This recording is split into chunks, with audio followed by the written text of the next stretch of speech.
It's clear that people nationwide love hunting for those Pokemon, but for every person with a Pokemon obsession is someone who believes enough is enough. Most of you are here today. So just check this out. This is a sign in the office that reads, "We are paying you to work, not chase fictional video game characters with your cell phone all day. Save it for your break time or lunch, otherwise you'll have plenty of time unemployed to catch them all." All right, here's another one.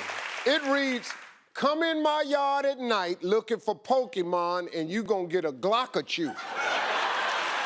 You gonna get a Glock at you.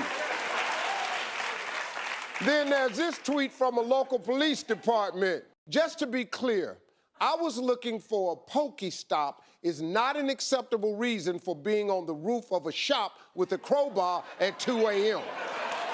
Ain't nobody going for that, man. Ain't nobody going for that. This sign right here, for crying out loud, if you leave this building in order to catch a Pokemon, you will be terminated. I am ashamed for the entire human race for even having to write this note." Yeah, that's how I feel about it. Hey, folks, welcome. Thanks for checking out my YouTube channel. Don't forget to click here to subscribe to my channel. That way you won't miss a single hot new video, some really good stuff. And then I want you to click here to see more clips from the show right now.